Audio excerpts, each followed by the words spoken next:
Hello everyone, कैसे हैं आप सब। तो शुरू करें आज की क्लास। आज का जो हम आर्टिकल पढ़ेंगे वो है the state against its students lessons to remember. ठीक है, ये द हिंदू का आर्टिकल है, ये 3 तारीख का, ठीक है, 3 अगस्त का है। ये एडिटोरियल पेज में से हमने एक आर्टिकल लिया है। तो पहले कुछ इसकी वोकेबुलरी करेंगे, फिर इसको पूरा पढ़ेंगे। ठीक है, पहला वर्ड क्या है? एजिटेशन। अच्छा, ये जो स्टूडेंट्स जो है जिन्होंने पिछले वाले वीडियोस देखे हैं, वो हम रेगुलर 2-3 बार हम इस वर्ड को कर चुके हैं।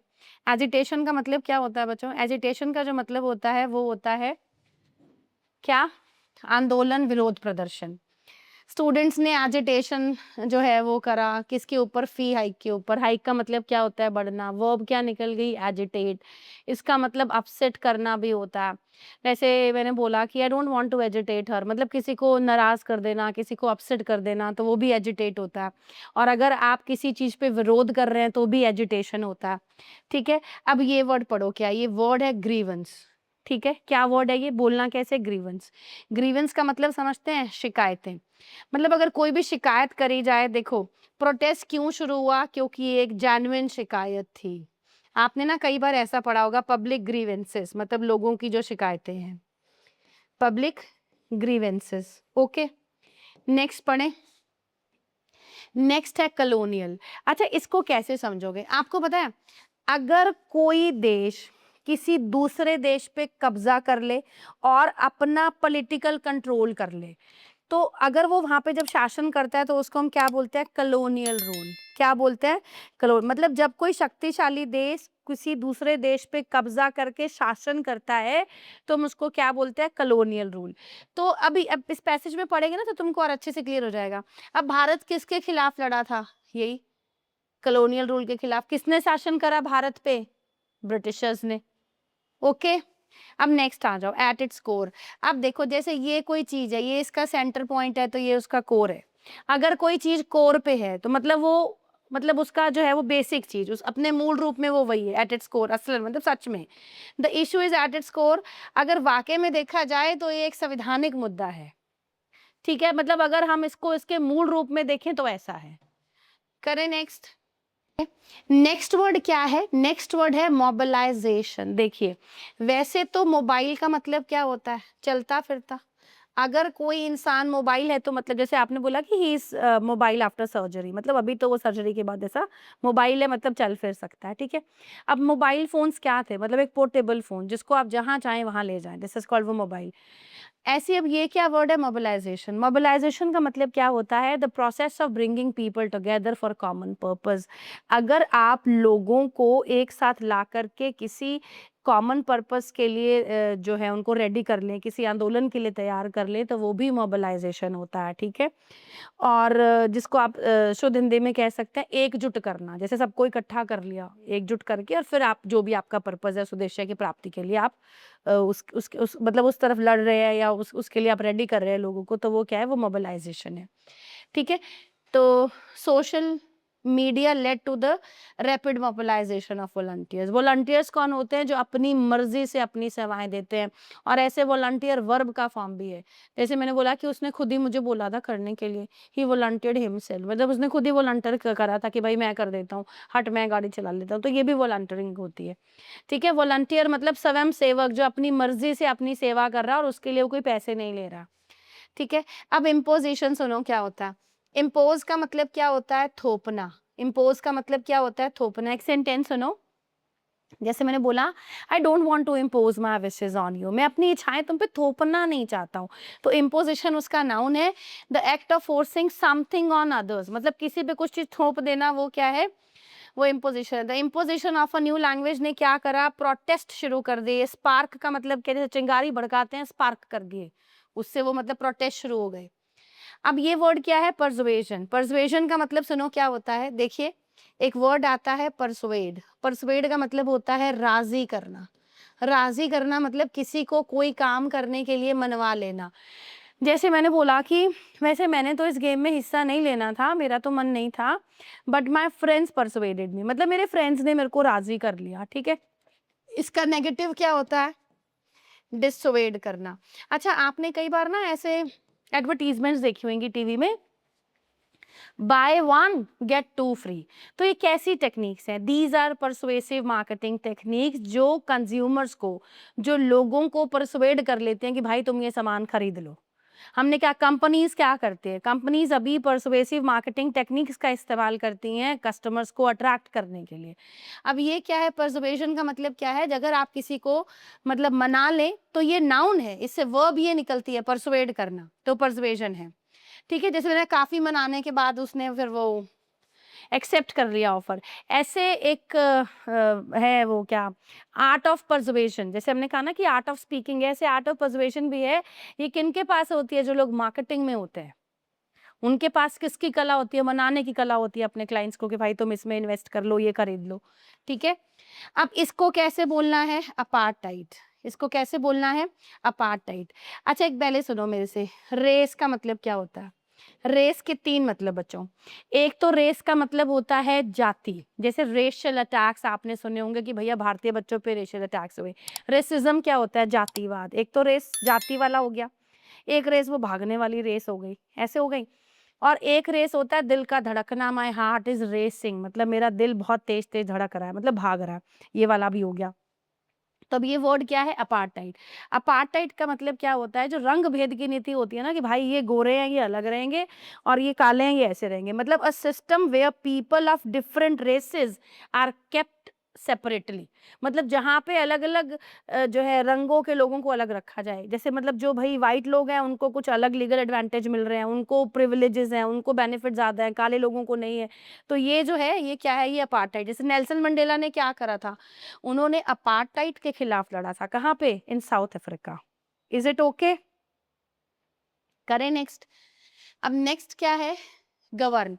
अब ये क्या है? ये गवर्नमेंट से वर्ब की फॉर्म निकलती है, गवर्न करना। गवर्न करना मतलब शासन करना। तो कंट्री क्या कर रही है? Country has been govern democratically for decades, मतलब लोकतांत्रिक रूप से चल रही है। डेकेड में कितने साल होते हैं? 10 ईयर्स। सेंचुरी में 100 ईयर्स, और मिलानियम में 1000 ईयर्स। मिलानियम का स्पेलिंग भी देख लेंगे, LLNIUM। ओके, अब सप्रेस क्या है? सप्रेस का मतलब होता है दबाना। जैसे मैंने कहा कि भाई उसके आंसर्स, उसके क्वेश्चंस को आंसर कर दिया करो, उसकी क्यूरियोसिटी को सप्रेस नहीं करिए। तो हम क्या बोलते हैं? Don't suppress his curiosity.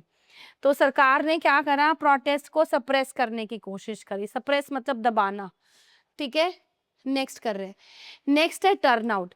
Turn out का मतलब होता है सिद्ध होना, मतलब प्रूव हो गई ये बात, भाई टर्न आउट हो गई। ठीक है, जैसे मैंने बोला she turned out to be wrong, मतलब वो तो गलत साबित हुई। तो it turned out better than expected, जितना उम्मीद थी उससे तो अच्छा ही गया ये। बेटर देन एक्सपेक्टेड, एक्सपेक्ट ये क्या हो गया? देखो मैं फिर बता रही हूँ एक बारी, इसको भी क का साउंड है। This is accept. एक्सेप्ट मतलब स्वीकार करना। ये एक्सेप्ट को छोड़ के की बजाय, जैसे all my friends came except Rahul, मतलब राहुल को छोड़ करके सब आए। ठीक है, और ये क्या होता है? ये एक्सपेक्ट। एक्सपेक्ट का मतलब क्या होता है? आशा करना, एक्सपेक्टेशंस वाला, उम्मीद करना। ठीक है, कमोडिटी क्या होता है? कमोडिटी का मतलब होता है कोई भी वस्तु, कोई भी चीज, कोई भी सामान। वैसे हम टाइम के लिए भी ऐसे बोल देते हैं, time is a precious commodity. और इसको कैसे बोलना है? प्रेशियस। प्रेशियस का मतलब बहुत ही कीमती चीज है। कोई भी अगर यूजफुल प्रोडक्ट हो तो वो क्या है? वो कमोडिटी है। ठीक है, वैसे जैसे मैंने बोला कि अभी तो साफ पीने का पानी भी जो है ना वो एक प्रेशियस कमोडिटी बन रहा है। ओके, नेक्स्ट कर रहे हैं। नेक्स्ट है एम्यूनिशन। एम्यूनिशन समझते हैं? असला जिसको बोल देते हैं। देखिए आप ना कई बार ऐसा न्यूज़पेपर में पढ़ेंगे, ऐसा लिखा रहता है, आर्म्स एंड एम्यूनिशन सीज्ड। इसका मतलब क्या हो गया? हथियार और असला जब्त। सीज का मतलब क्या होता है? जब्त करना। ये सीज क्या है? ये जब्त करना है। ठीक है, और अच्छा देखो आर्म्स में क्या क्या आ गए? पिस्टल्स आ गए, गन्स आ गए, ये सब आ गए। इसमें गोली बारूद ये सब इसके अंदर आते हैं एम्यूनिशन में। तो सिक्योरिटी फोर्सेस ने क्या करा? उनको एम्यूनिशन मिला, मतलब वो रिकवर करा उन्होंने। सटायर क्या होता है? सटायर होता है व्यंग्य। ठीक है, जैसे आपने बोला कि बड़ी सटीरिकल सी टोन थी उसकी बात करते हुए मेरे से, मैंने कहा आ गई वो तेरी सो कॉल्ड फ्रेंड, तो ये ऐसे सटीरिकल टोन है कि भाई तुम किसी को टोंट दे करके ऐसे बात कर रहे हो। और आपको पता है टोंट भी ऐसे कि इंग्लिश का ही वर्ड है, टोंट, TAUNT, टॉन्टिंग। ओके। अच्छा, एब्स्ट्रैक्ट क्या होता है? जो कॉन्क्रीट होता है ना बच्चों, कॉन्क्रीट का उल्टा एब्स्ट्रैक्ट है। एब्स्ट्रैक्ट नाउन आप सबको पता होगा, जो मतलब कोई भी मटेरियल चीज नहीं है जो एब्स्ट्रैक्ट है। और एब्स्ट्रैक्ट का मतलब क्या होता है? जो एक विचारों में है रादर देन वो आपको रियल में नहीं समझ में आ रही है, मतलब जो कॉन्क्रीट नहीं है। जैसे आपने बोला कि भाई जो उनकी चिंता है ना वो रियल है, कोई ऐसे काल्पनिक नहीं बना रखी है, नॉट एब्स्ट्रैक्ट। यहाँ पे ये हो गया। अब एस्पायर का मतलब सुनो क्या होता है। एस्पायर का मतलब होता है महत्वाकांक्षा रखना। जैसे मैंने बोला कि मेरा ना डॉक्टर बनने की इच्छा है मेरी, I aspire to be a doctor, I aspire to achieve versatility in my teaching, मतलब मुझे टीचिंग में ऑलराउंडर बनना है, ऐसे वर्सेटिलिटी चाहिए, ठीक है। एस्पायर का मतलब क्या हो गया? महत्वाकांक्षा रखना, ये वर्ब की फॉर्म है ऐसा। और एस्पिरेशंस क्या हो गई? महत्वाकांक्षाएं, आपकी इच्छाएं, जो आपका मन करता है ऐसा करने का, उसकी एस्पिरेशंस है। और एस्पिरेंट क्या हो गई? जैसे आपने बोला कि हम सब ना ऐसे बैंकिंग एस्पिरेंट्स हैं, मतलब बैंक में जॉब लेने के इच्छुक हैं, मतलब वहां पे जॉब चाहिए। समझ आ गया? जैसे मैं कहा like these all are spoken English aspirants, मतलब ये सब इंग्लिश बोलने के जो है वो इच्छुक हैं, ठीक है। अब एस्पायर का मतलब क्या हो गया? आकांक्षा रखना, कुछ कुछ भी होने की ऐसे चाहत रखना। Many students aspire to become officers, ठीक है। नेक्स्ट वर्ड है इन लिम्बो। अच्छा, आपको पता है जो क्रिश्चियनिटी है इसके अंदर क्या मानते हैं भाई? A place between hello and heaven, स्वर्ग और नरक के जो बीच की जगह है ना वो लिम्बो है। मतलब एक बंदा ना स्वर्ग गया ना नरक गया, वो बीच में ही लटक रहा है, तो वो क्या है? वो लिम्बो में है। तो अब याद हो गया आसानी से ना। मतलब अगर कोई भी चीज अनसर्टन है, कोई भी चीज एक ऐसी स्थिति में है जहां पे कुछ भी श्योर नहीं है, मतलब आप एक तरफ लगे ही नहीं हो, तो वो क्या? आप लिम्बो में हो। thousands of students were left in limbo जब पेपर लीक हो गया, ठीक है। बैटन किसको बोलते हैं? बैट, डंडा, जिसको बैटन बोल देते हैं। बस ये हो गया कि बैटन चार्ज, लाठी चार्ज, आप सबको पता ही है ये, ठीक है। नेक्स्ट कर रहे हैं। नेक्स्ट है वर्मिन। वर्मिन समझते हैं? जैसे ये जुएं हो गई। जुएं क्या होती हैं? लाइस। मक्खियां हो गई, फ्लाइज हो गया, ठीक है बच्चों। ये कॉकरोचेस हो गए, ये क्या है? इनको वर्मिन्स बोलते हैं। एनिमल्स और इंसेक्ट्स कंसिडर्ड, मतलब जो हार्मफुल है, अनवांटेड है, और अगर आपने किसी इंसान की बेइज्जती करनी हो तो भी कह देते हैं कि भाई ये तो ऐसे ही है, तो भी हम बोलते हैं कि रैट, माइट्स, इनको भी बोलते हैं, ये भी जो है ये वर्मिन्स होते हैं, ठीक है। आ गया समझ में? मैं यहाँ पे कुछ बता रही थी अभी, वर्मिन के। चलिए नेक्स्ट करते हैं।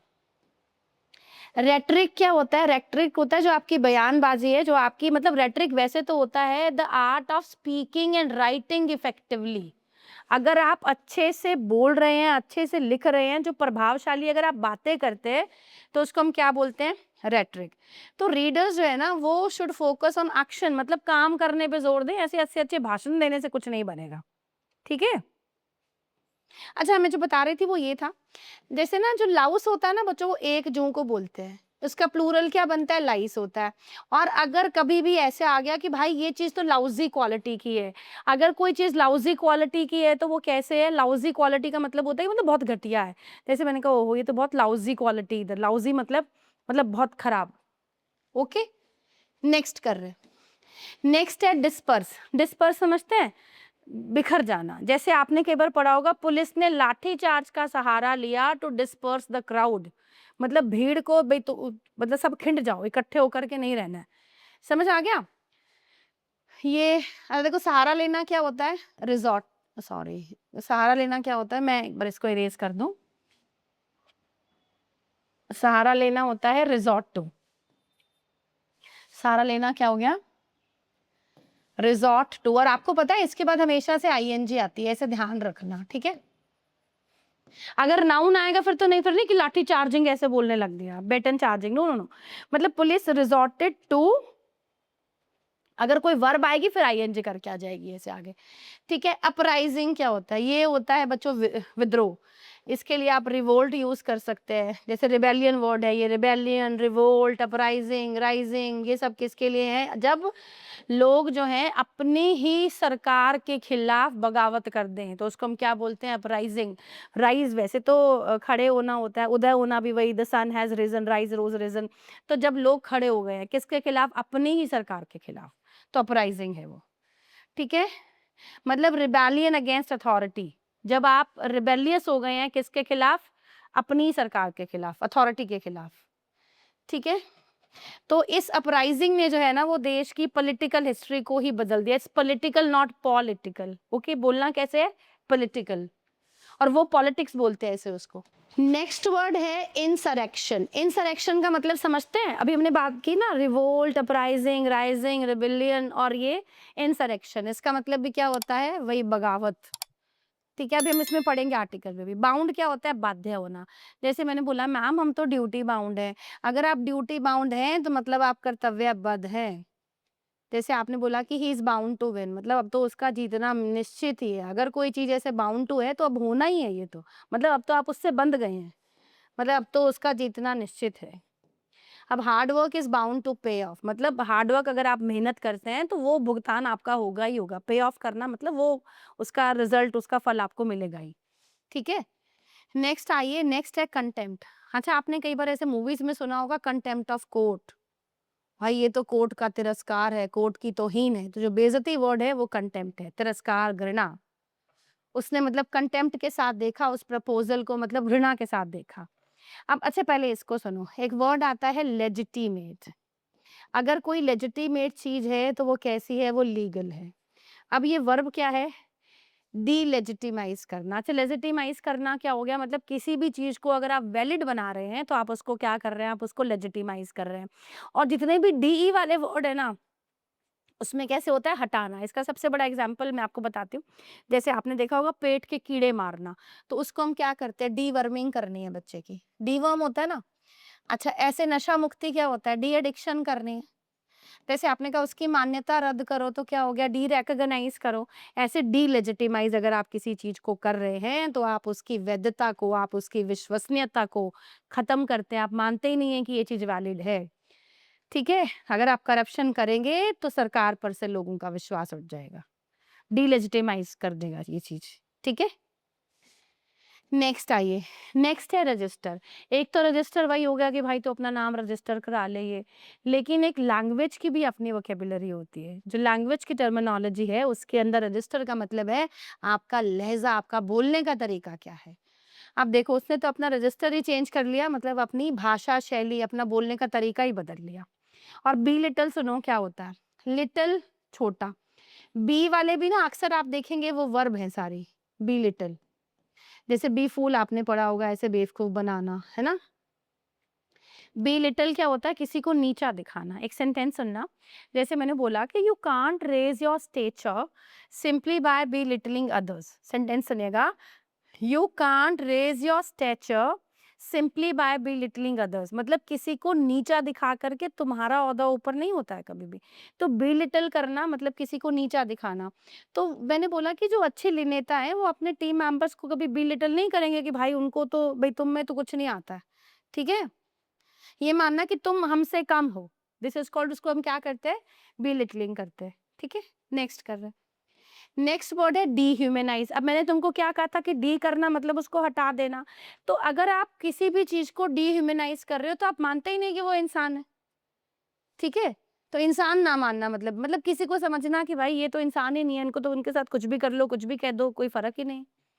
ठीक है, अब हेट स्पीच क्या करती है? वो कम्युनिटीज को डीह्यूमनाइज करते हैं। इंटेग्रिटी हमने पहले भी 2 बार किया है, जो हमने पिछले वाले एडिटोरियल्स में से जो आर्टिकल हमने पढ़े थे। इंटेग्रिटी का मतलब क्या होता है? ऑनेस्टी, ईमानदारी।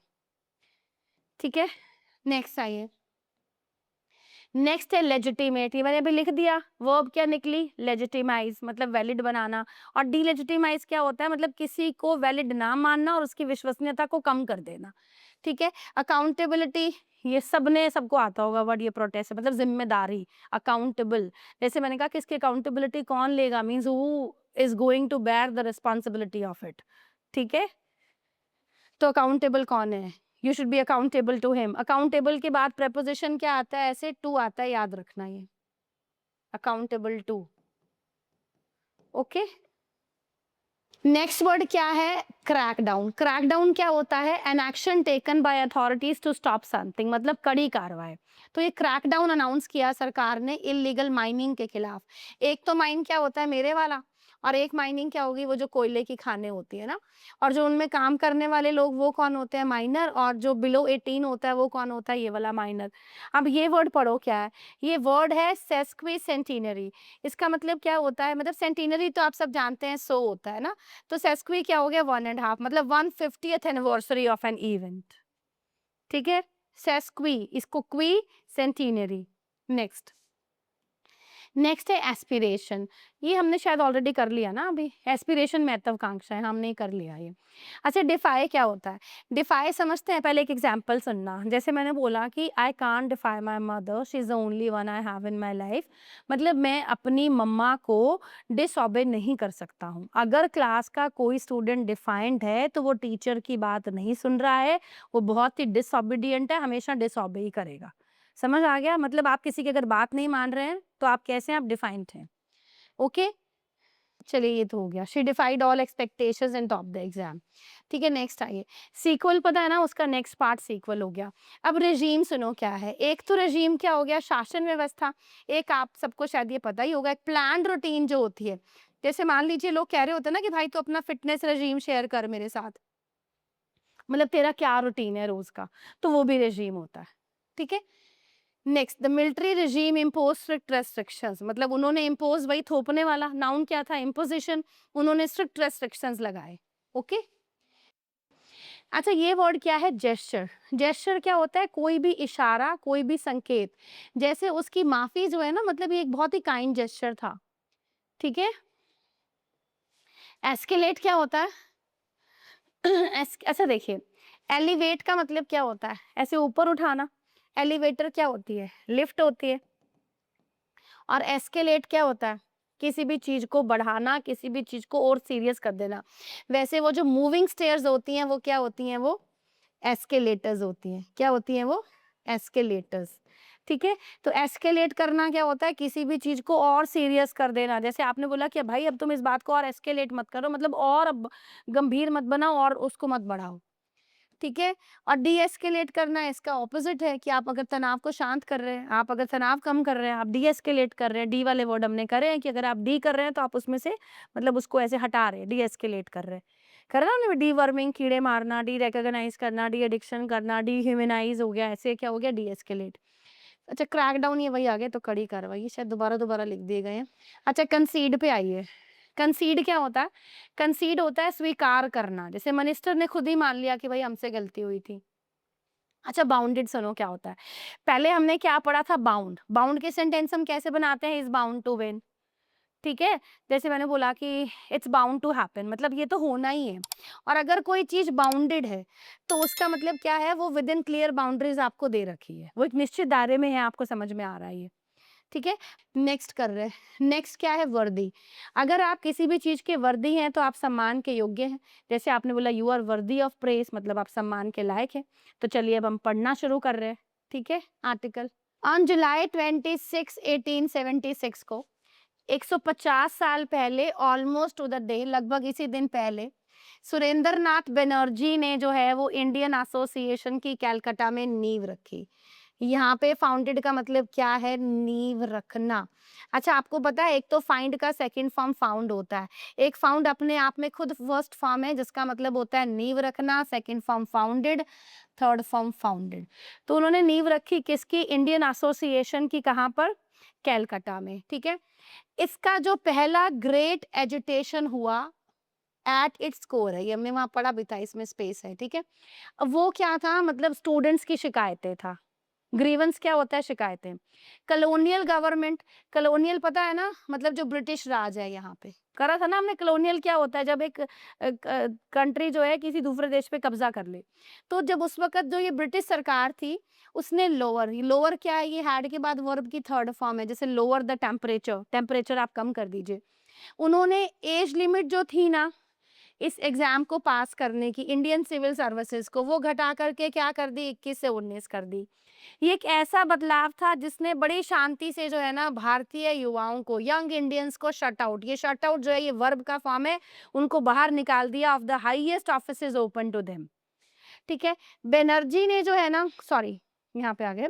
The state treated the complaint, जब स्टेट को जब उन्होंने शिकायत करी स्टूडेंट्स ने कि भाई ये 21 से 19 क्यों कर दिया, तो उनको लगा कि भाई ये तो एक एडमिनिस्ट्रेटिव फुटनोट है। अब देखो अगर कोई भी चीज़ फुटनोट पे लिखी जाती है तो इतनी इंपॉर्टेंट नहीं होती है वो, तो उनको लगा कि भाई प्रशासनिक लेवल पे कोई बहुत बड़ी बात नहीं है।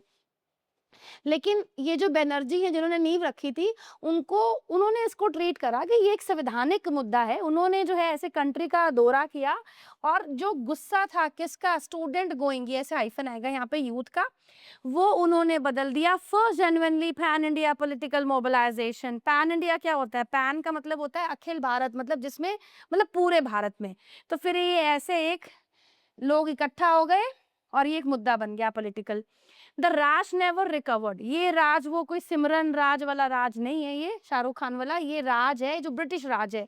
लेकिन वो जो राज है ना, मतलब जो ब्रिटिश गवर्नमेंट थी, फिर उनको कभी भी वफादारी नहीं मिली किस जनरेशन की, जिसको इन्होंने डिसमिस किया था, जिनकी बात उन्होंने मानी नहीं थी। 50 ईयर्स अगो, 50 साल पहले, in the winter and monsoon of 1976, दो स्टेट्स ऑन टू कॉन्टिनेंट्स, अलग अलग कॉन्टिनेंट्स में दो states were teaching the opposite lessons, वो अलग अलग पाठ पढ़ा रहे थे इन रियल टाइम। 16 जून को जो स्कूल चिल्ड्रन थे, कहाँ के, स्वेटो के, जो साउथ अफ्रीका में है, जिन स्टूडेंट्स ने क्या करा था, उन्होंने मार्च करा था अगेंस्ट द इम्पोजिशन। इम्पोजिशन हमने पढ़ा था, इम्पोज क्या होता है? थोपना। मतलब कुछ स्कूल के बच्चे थे स्वेटो में, उन्होंने क्या करा था, उन्होंने मार्च निकाला होगा against the imposition of Afrikaans as the medium of instruction. मतलब साउथ अफ्रीका में ये रूल बनाया गया होगा कि अफ्रीकान्स को जो है एक भाषा है ये, इसको पढ़ाया जाएगा। मीडियम ऑफ इंस्ट्रक्शन क्या है? निर्देश देने की भाषा यही रहेगी स्कूल में। अब जब उन स्टूडेंट्स ने इसका विरोध किया, वर मेट विद, तो उनका सामना किससे हुआ? लाइव एम्यूनिशन, मतलब उनके ऊपर गोलियां चला दी गई थी। Hundreds died in the weeks that followed, बहुत सारे स्टूडेंट्स मर गए, ठीक है, इन इंडिया। और भारत में क्या हुआ था? इमरजेंसी ने क्या कर दिया था ये, क्योंकि उसमें क्या मुद्दा चल रहा था, भारत में चल रहा था ये सिविल सर्विसेज एग्जामिनेशन वाला, जो 21 से 19 कर दी गई थी। तो उसने क्या करा, उसने जो है जो कैंपसेस थे वो पहले खाली हो गए सारे, मतलब स्टूडेंट्स ने जाना बंद कर दिया। जो स्टूडेंट यूनियन थी उसको सस्पेंड कर दिया गया। और जो एक्टिविस्ट थे किसी भी परसुएशन के, मतलब जो एक्टिविस्ट होता है जो सुधार, मतलब कोई भी ऐसा कार्यकर्ता जो थे लोग जो मतलब किसी भी बात पे मनवाने की कोशिश कर रहे थे किसी भी बात को, तो उनको उठा करके सबको जेलों में डाल दिया गया था। किस एक्ट क्या बनाया था भाई? Misa, under the maintenance of internal security act के अंदर। समझ आया? मतलब स्वेटो में तो बच्चों पे गोलियां चली और इंडिया में स्टूडेंट यूनियन को सस्पेंड कर दिया गया और एक्टिविस्ट को उठा करके जेल में डाल दिया इस एक्ट के अंदर, ठीक है। नेक्स्ट पढ़ रहे हैं। प्रिटोरिया ने बुलेट्स यूज करी। प्रिटोरिया क्या है? प्रिटोरिया कैपिटल सिटी है साउथ अफ्रीका का। न्यू दिल्ली में क्या किया गया? प्रिवेंटिव डिटेंशन ली गई। प्रिवेंटिव, अच्छा देखो प्रिवेंशन का मतलब क्या होता है? रोकथाम करना।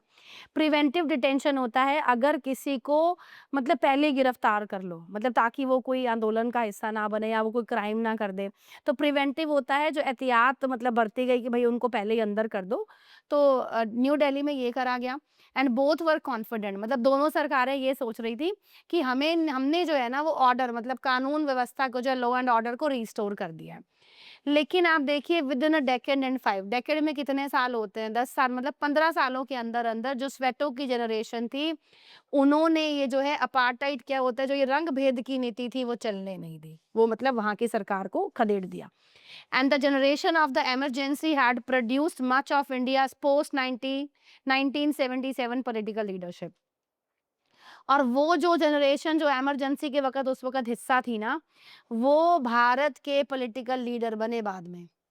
Order purchase through the suppression of the young, ये ऑर्डर वो नहीं है, ऑर्डर का मतलब है सरकार ने जो व्यवस्था खरीदी थी, किससे खरीदी थी? युवाओं को दबा करके। दोबारा पढ़ेंगे इसको। Order purchased through the suppression of the young, वो क्या बन गई? सबसे महंगी कमोडिटी बन गई जो किसी भी मतलब स्टेट ने जो है कभी खरीदी। मतलब उनको लग रहा था कि हम ऐसे युवाओं को दबा करके अपना लॉ एंड ऑर्डर रीस्टोर कर लेंगे, मतलब पहले जैसा वापसी कर लेंगे। लेकिन उससे हुआ क्या? वो और स्थिति, मतलब सबसे महंगी चीज जो उन्होंने अगर खरीदी तो वो ये थी, मतलब वो क्योंकि खुद ही खत्म हो गई, वो सरकार रही नहीं फिर। अभी ये पैटर्न अपने आप को दोबारा रिपीट कर रहा है। दिस जुलाई में ये रिपीट हुआ pattern. Streets around Parliament and Jantar Mantar have supplied the third panel of the triptych. ट्रिप्टिक समझते हैं क्या होता है? कोई भी 3 भागों वाली तस्वीर जिसके 3 पैनल हो। पैनल का मतलब यहाँ पे हिस्सा है, तो अभी देखिए हमें वो तीसरा पैनल और मिल गया उस तस्वीर का। वैसे था तो ये एक ऑनलाइन व्यंग्य था सारा, लेकिन ये बाद में बन क्या गया, लार्जेस्ट स्टूडेंट मोबिलाइजेशन बना इन ईयर्स, और जिसमें बिल्ट ऑन किसके ऊपर आधारित था, जो शिकायत थी, दैट आर नीदर, ये कोई शिकायतें मनगढ़ंत नहीं थी, ना ही कोई एब्स्ट्रैक्ट थी। ये था क्या, a leaked national eligibility cum entrance test था, undergraduate or NEET UG paper that forced the cancellation of an undergraduate medical examination taken by over, जिसमें 20 लाख विद्यार्थियों ने, एस्पिरेंट्स ने उस पेपर को दिया था, and an on screen marking controversies हुई, और जिसकी वजह से जो हजारों जो स्टूडेंट्स थे ना, स्कूल स्टूडेंट्स, वो किस में रह गए, लिम्बो में। लिम्बो क्या होता है, मैंने बताया था ना आपको, अ स्टेट ऑफ अनसर्टेनिटी, जहाँ पे कुछ भी क्लियर ही नहीं है। सो फार द स्टेट रिस्पॉन्स, अभी तक सरकार ने देखो रिस्पॉन्स कैसे किया, वही फेमिलियर पैटर्न की, भाई सरकार ने बैरिकेड लगा दिए, आंसू गैस छोड़ दी, लाठियां चला दी, जिसमें कितने जो है जख्मी हो गए, more than 100 student during the March in parliament, and rhetoric from the highest level, और आप देखिए जो हाईएस्ट लेवल पे लोग बैठे हैं वो क्या बयानबाजी कर रहे हैं, of the establishment comparing protester to vermin, वो ये कह रहे हैं कि भाई ये जो प्रोटेस्टर्स है ना, ये तो वही कीड़े मकोड़े कॉकरोचेज हैं। इसको पढ़ लेंगे एक बार, देख लेंगे। नेक्स्ट शुरू कर रहे हैं हम। नेक्स्ट है हिस्ट्री सजेस्ट 3 लेसन्स, इतिहास हमको 3 पार्ट पढ़ा रहा है। That the state would do well, अगर कभी भी तुमको ऐसा स्ट्रक्चर मिल जाए तो मतलब इसकी हिंदी आप चाहें तो आप शुड में कर सकते हैं, मतलब वैसे तो हिंदी होती है, अच्छा रहेगा अगर ऐसा करे। मतलब इतिहास हमको क्या 3 पार्ट पढ़ा रहा है कि भाई सरकार को जो है ये सीख लेना चाहिए, the state would do well to learn before, इससे पहले कि वो पैटर्न अपने आप में कंप्लीट हो जाए। लेसन 1 क्या है, सुनिए क्या, कि शक्ति का इस्तेमाल करके force doesn't disperse a genuine grievance. Grievance क्या होता है, अगर कोई शिकायत है और अगर आपने उसको बल से दबाने की कोशिश करी और वो जेन्युइन थी शिकायत, तो उससे वो कभी भी डिस्पर्स नहीं होगी। आप मत सोचो कि चीजें खिंड जाएंगी या लोग भूल जाएंगे, ऐसा नहीं है। इनफैक्ट वो और ऑर्गेनाइज्ड हो जाएंगी चीजें, ठीक है, मतलब ऑर्गेनाइजेज इट। अब स्वेटो में क्या हुआ, जो स्वेटो का अपराइजिंग क्या था, जो विद्रोह था, वो कोई ऐसे रेवोल्यूशन, कोई क्रांति शुरू नहीं हुई थी। ये तो एक सिंपल स्कूल के बच्चों ने मार्च निकाला था कि भाई लैंग्वेज ऑफ इंस्ट्रक्शन ये नहीं होना चाहिए। ये तो जब सरकार ने, इट वाज द शूटिंग, ये तो गोलियां थी दैट मेड इट रेवोल्यूशन, मतलब ये तो गोलियों ने that made it a revolution, जिन्होंने जो है इसको क्रांति बना दिया। Every image of a fallen student, देखो वैसे तो फॉलन का मतलब गिरा हुआ होता है, जैसे फॉलन लीफ हो गया, फॉलन ट्री हो गया, लेकिन यहाँ पे क्या है, मरा हुआ। मतलब हर वो तस्वीर जिसमें बच्चा मरा हुआ था, ये एक रिक्रूटमेंट पोस्टर बन गया। रिक्रूटमेंट वैसे तो भर्ती होता है, यहाँ पे क्या मतलब हो गया, जिसने और लोगों को मतलब इस रेवोल्यूशन में जोड़ लिया, ठीक है। एग्जाइल कैंप्स भर गए उन बच्चों से जिन्होंने अपना देश ही छोड़ दिया in the months after June 1976। Exile वैसे तो बनवास होता है, अगर ऐसे आप एक देश छोड़ करके दूसरे देश में चले गए तो एग्जाइल कैंप्स में वहां पे रह रहे हैं, ये वो भी हो गया, ठीक है। The regime own commission letter, और बाद में उन लोगों ने खुद ये कंसीड, क्या होता है कंसीड का मतलब होता है टू एडमिट, उन्होंने ये बात स्वीकार भी करी बाद में कि पुलिस का रिस्पॉन्स जो था, मतलब that the police response not the original grievance, कि पुलिस की वजह से जो है ना, जिस तरीके से रिस्पॉन्स किया गया उसी वजह से ये जो प्रोटेस्ट था ना, ये इंसरेक्शन में बदल गया था, मतलब एक विद्रोह में बदल गया था। तो जो मैकेनिज्म है is not south Africa, it's universal. तो ये ऐसे नहीं था कि ये पूरा कि साउथ अफ्रीकन ही कुछ ऐसा ये चीज वही थी, ये हर जगह ही ऐसा, इट यूनिवर्सल। जब जब सरकार, जब जब state, sorry, when the state answers a specific bounded demand, जब भी आपको लगता है किसी भी स्पेसिफिक और एक बाउंडेड डिमांड को अगर आप एक हिंसा से जो है उसको आंसर करेंगे, तो it converts a policy dispute into a question of dignity. तो कहाँ तो ये डिस्प्यूट था एक नीति का, कि सरकार ने ये नीति, देखो सरकार की नीतियां कैसी हैं, पॉलिसी डिस्प्यूट, डिस्प्यूट झगड़ा, और ये बदल किस में गया, ये एक सम्मान का क्वेश्चन हो गया। And dignity disputes don't settle, और जो सम्मान के झगड़े होते हैं वो कभी भी आसानी से निपटते नहीं, डोंट मतलब वो सेटल ही नहीं होते वो वाले disputes. The students who return to Jantar Mantar, जो बच्चे लौट करके जंतर मंतर में वापसी आए the morning after the lathi charge and said so to every camera available, were following a script written in स्वेटो। तो जितने भी बच्चे वहां पे वापसी आए, तो आप ये मान लीजिए कि ये वही स्क्रिप्ट फॉलो कर रहे थे जो स्वेटो में लिखी गई थी, और उसके बाद and in 100 places since, okay. A government that reads their return as defiance to be broken. अब सरकार को क्या लग रहा है कि भाई देखो हमने युवाओं पे लाठी चार्ज करी, वो फिर आ गए।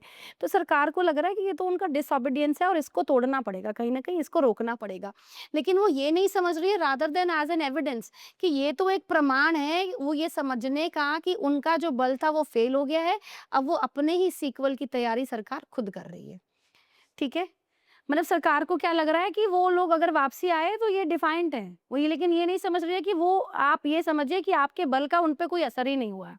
ठीक है, लेसन नंबर 2 पढ़ रहे हैं। लेसन नंबर 2 क्या है? अगर आप किसी से नफरत करें, घृणा करें, किसी को अपने से कम आंकें, तो इससे जो है स्टेट की अपनी विश्वसनीयता खत्म होती है, faster than it delegitimises the students. मतलब इससे सरकार अपनी ही छवि खराब कर रही है, स्टेट अपना छवि खराब कर रहा है, स्टूडेंट्स का कुछ नहीं जा रहा है। मतलब उनकी उनकी इमेज नहीं खराब हो रही है। अब जो कॉलोनियल गवर्नमेंट की आरआर जो उन्होंने बनाया था कि भाई 21 से 19 साल हो जाए 1876 में, वो जो गलती थी वो कोई पॉलिसी बनाने की नहीं थी, लेकिन वो गलती थी उनकी भाषा शैली की, उनके रवैये की। उनको क्या लग रहा था कि जो ये सिविल सर्विस एज वाला क्वेश्चन है, ये तो कोई ऐसा क्वेश्चन ही नहीं है, मतलब जिस पे इतना ध्यान दिया जाए, it's something which is beneath serious engagement, मतलब इस पे कोई ऐसा ध्यान देने वाली बात ही नहीं है। इट टोल्ड, तो उन्होंने पूरे जनरेशन को ये मैसेज दिया कि उनकी इच्छाओं की, उनकी एस्पिरेशंस की कोई वैल्यू नहीं है सरकार के सामने। और बनर्जी को ये बात समझ आ गई थी, जिन्होंने वो फाउंड करा था, वो एसोसिएशन की नींव रखी थी, that the insult was more mobilising than the injury, कि जो इंसल्ट होती है ना वो ज्यादा मोबिलाइज करने वाली होती है इंजरी से।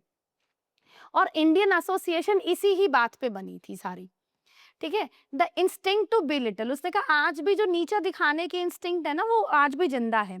अब जब संविधान में बैठे जो कॉन्स्टिट्यूशनल फंक्शनरीज हैं, जैसे कि हमारे जो चीफ जस्टिस हैं ऑफ इंडिया, वो एक ऐसी मतलब reach for the vocabulary of pest control. तो जो पेस्ट कंट्रोल करने में जो वोकेबुलरी इस्तेमाल होती है, आप अगर वैसी वोकेबुलरी का इस्तेमाल करेंगे युवाओं के एक सेक्शन का वर्णन करने के लिए, तो कहीं ना कहीं वो भी क्या कर रहे हैं, वो भी जो है ब्रिटिश राज की गलती दोबारा से दोहरा रहे हैं, और जिसमें कोई मतलब उनके पास ऐसा करने का कोई बहाना भी नहीं है, with less excuse. Dehumanising language, अगर आप ऐसी अमानवीय भाषा का इस्तेमाल करें aimed at the young, aim के बाद प्रेपोजिशन हमेशा से ऐड होते हैं, याद रखना। अगर एक अमानवीय भाषा अगर युवाओं के प्रति, युवाओं के लिए अगर बोली जाए, डजन श्रिंक, तो इससे कोई क्रांति जो है वो जो है वो मूवमेंट जो है वो श्रिंक नहीं होगा। लेकिन यहाँ पे हैंड्स वर्ब का फॉर्म है, जिसका मतलब है जिससे जो है इस मूवमेंट को इसकी पहचान मिलेगी, सिंबल्स मिलेंगे और मॉरल हाई ग्राउंड मिलेगा, मतलब और मतलब एक नैतिकता वाला ग्राउंड भी इसको मिलेगा इन अ सिंगल जेस्चर। मतलब अगर हम ऐसी वोकेबुलरी का इस्तेमाल या हम ऐसी घटिया भाषा का इस्तेमाल करेंगे तो इससे मूवमेंट को कम नहीं करेंगे, मीन्स ये और बढ़ेगी। द प्रोटेस्टर जो थे outside parliament this week didn't have to manufacture, उनको कोई आरोप लगाने नहीं है that the states hold them in contempt, कि मतलब सरकार जो है हमें they hold us in contempt. The state made the charge, सरकार ने खुद ही चार्ज अपने खिलाफ कर लिए हैं, मतलब लगा लिए हैं ऑन द रिकॉर्ड। और अगर कोई सरकार जो सीरियस है कि हमें जो है इस तनाव को भी कम करना है, इस मुद्दे को थोड़ा कम करना है, तो सरकार जो है वो रियायतें नहीं देगी, वो कंसेशन नहीं देगी, but with a change of register, सरकार अपने रवैये को बदलेगी, अपनी भाषा को बदलेगी, ये स्वीकार करेगी, स्वीकार करके एक्नॉलेज क्या होता है, ये मानेगी प्लेनली और पब्लिकली सबके सामने कि अगर कोई भी पब्लिक एग्जामिनेशन है और जो उसकी इंटेग्रिटी है, ये बहुत ही जो है एक लेजिटिमेट संवैधानिक चिंता है हर उस इंसान के लिए जो एग्जाम में बैठता है, और जो इसको रेज कर रहे हैं वो स्टेक होल्डर्स हैं, वो कोई दुश्मन नहीं है। ठीक है, अब लेसन नंबर 3 शुरू हो गया। अब ये आप लोग खुद पढ़ लीजिए, क्योंकि मुझे लग रहा है हमने पहले बहुत ज़्यादा पढ़ लिया है, कहीं आप लोग बोर ना हो जाए, और अगर फिर भी पढ़ना चाहें तो मुझे ऐसा कमेंट सेक्शन में ज़रूर बताएंगे, मैं आगे से ऐसे पढ़ा दिया करूँगी। ठीक है, ओके, आप इसको देख लें एक बार, ये खुद पढ़ लेंगे, और अगर कोई वर्ड नहीं आएगा तो मुझसे पूछ लेंगे, और अपना फीडबैक ज़रूर दीजिएगा। ठीक है, इसका स्क्रीनशॉट भी ले सकते हैं, और जिनके पास पेपर आता है तो वो यहाँ से पढ़ लेंगे पेपर में से। ठीक है, ये आगे सॉरी, एक पेज आगे और है ऐसा, ये मैंने नहीं पढ़ा है। बस जी, आज के लिए इतना ही है। Thank you very much for watching this video, और अपना फीडबैक ज़रूर दीजिएगा। और सब्सक्राइब करिए चैनल को, लाइक कर दीजिए और शेयर करना नहीं भूलिएगा उन लोगों के साथ जो कम्पैटिटिव एग्ज़ाम की तैयारी कर रहे हैं या जो अपने लैंग्वेज स्किल्स को एक नेक्स्ट लेवल पे लेकर के जाना चाह रहे हैं। Thank you.